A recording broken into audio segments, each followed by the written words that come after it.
Okay, I tried this using another cam and it didn't work, so I'm going to use my iPhone 15 Pro.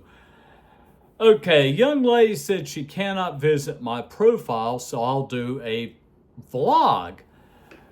I attended, okay, I kind of go through this very quickly.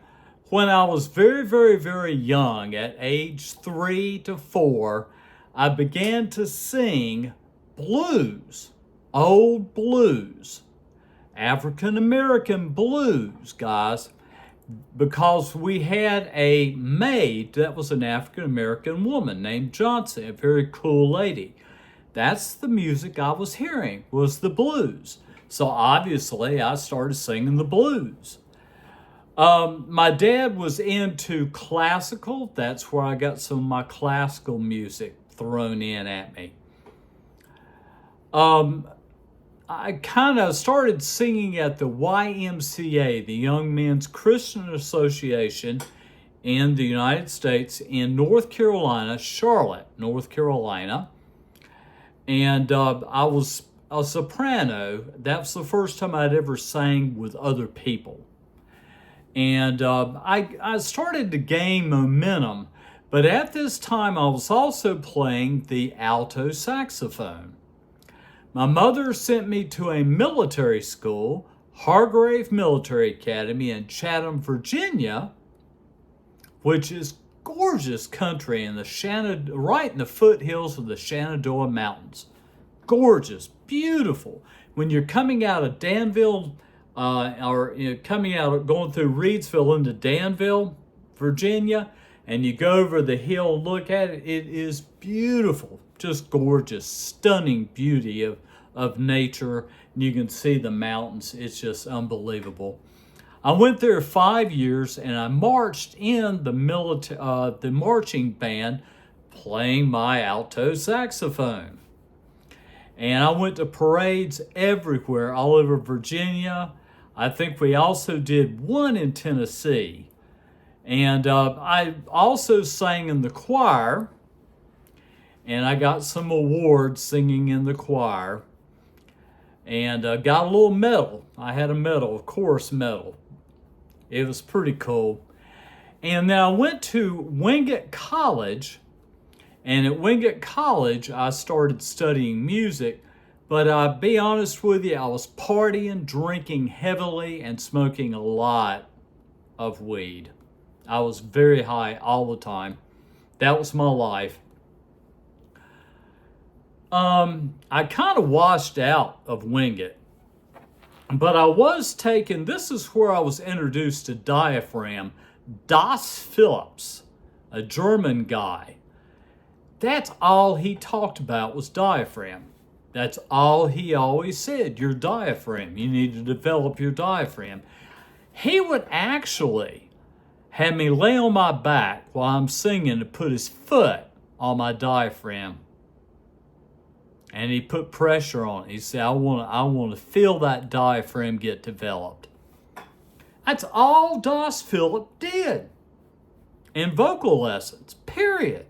We do scales, he'd say, I'm not hearing the power coming through you. Your diaphragm needs to be developed. Boom, boom, he'd always drill this in me. I left there, and that's when I started to kind of get into all kinds of arts. I just adored people's gifts.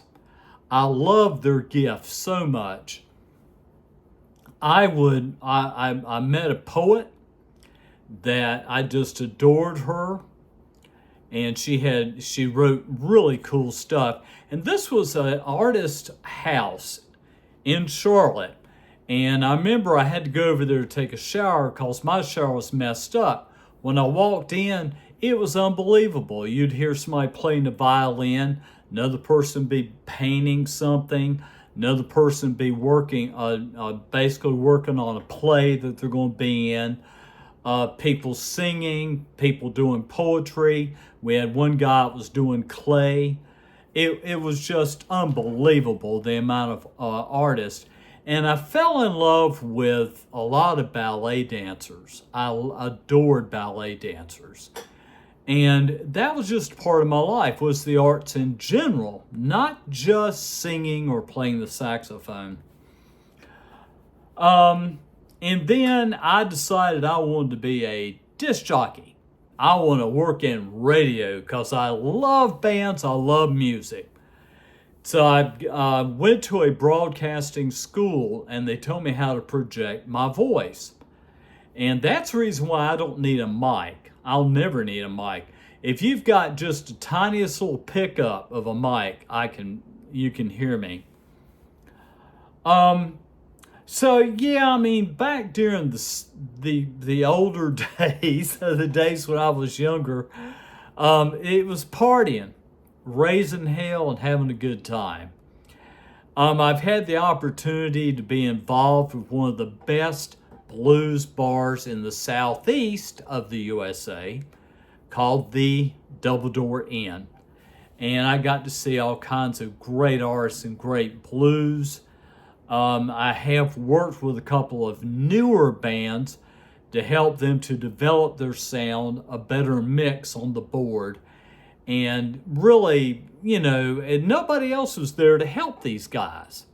And they had a mixer there at the bar, but I will tell them, I say, you're a little bit not bright enough on the mic, and you need to adjust the low a little bit to fit her voice better. When you have a voice, everybody sounds different, and the person that's mixing the mic should have it set up where it goes through the board correctly. That's pretty much my music and the way it's been all my life. Peace, guys.